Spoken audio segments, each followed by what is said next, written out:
joyeux anniversaire Cécilia Attias. L'ancienne première dame fête ses 66 ans en ce dimanche 12 novembre. Résidant à New York depuis son mariage avec Richard Attias, ex-président de Publicis Events Worldwide et fondateur de la société Richard Attias & Associates basée dans la Grosse Pomme, la sexagénaire soufflera certainement ses bougies en présence de ses proches et de quelques amis triés sur le volet.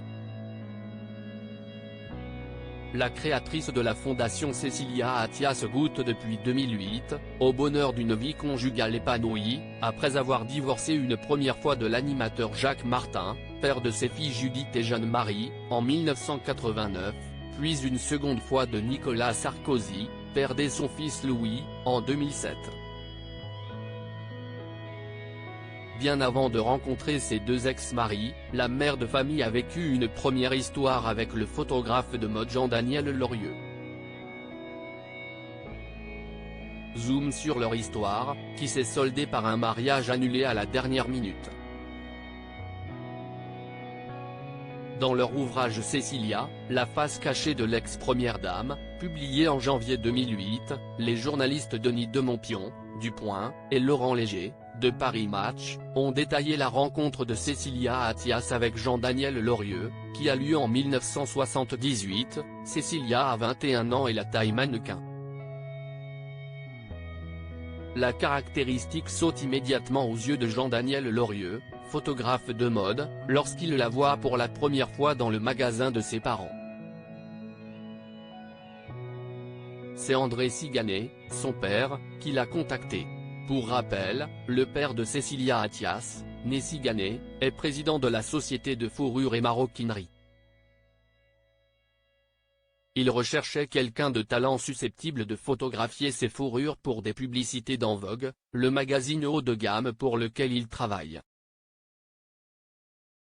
Le pro de l'objectif collabore déjà depuis 14 ans avec les plus grands magazines de mode, dont Vogue, l'Officiel et Harper's Bazaar. Il est le candidat idéal. Supérieur à Cécilia Attias, qui sont les hommes qui ont marqué sa vie ? Cécilia demandée en fiançailles dans la maison secondaire de ses parents. Jean-Daniel Lorieux prend la jeune Cécilia sous son aile. Globe-trotter, il l'introduit non seulement dans le milieu de la mode, mais emmène Cécilia à Venise par le Paris Simplon, l'Orient Express qui sillonne l'Autriche et le Tyrol, avant de parvenir dans la Cité des Doges, à la Barbade, ailleurs, toujours plus loin. La jeune femme en prend plein la vue. Elle se met à planifier leur voyage, supervise l'organisation des séjours. La protégée du photographe devient peu à peu son assistante. À Paris, elle veille à l'ordonnance du superbe hôtel particulier avec studio de photo que Jean-Daniel Lorieux possède rue Ampère, dans le 17e arrondissement de Paris et qui le loue occasionnellement pour des tournages de films et de téléfilms. Difficile cependant de savoir à quel moment leur relation amoureuse débute.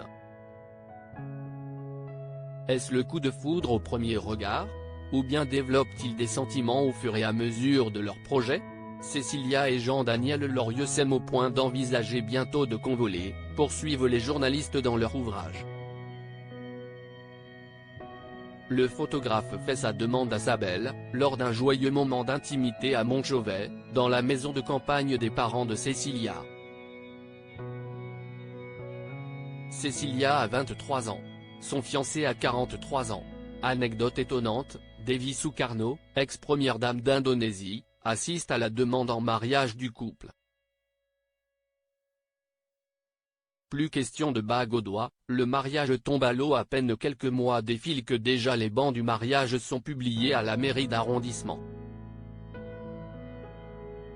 Les faire-part sont imprimés, la robe ivoire choisie. La noce est annoncée en septembre 1980 à l'abbaye cistercienne de Royaumont, sur les terres des Lorieux. Au total, les fiancés conviennent 600 personnes à leurs noces, qui s'annoncent fastueuses. Mais personne ne verra la couleur du bouquet de la mariée, ni ne goûtera au gâteau de mariage.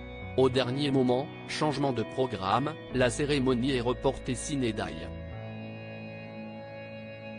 plus question de bague au doigt. La cause du marivaudage? Les versions divergent.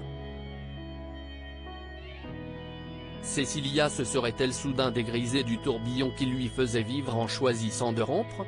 S'interrogent les auteurs. Officiellement, la raison de l'annulation de leurs noces demeure inconnue.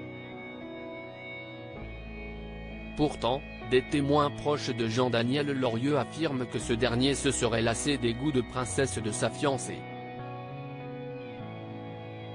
Ça ne s'est pas passé entre elle et lui, affirme cependant une source.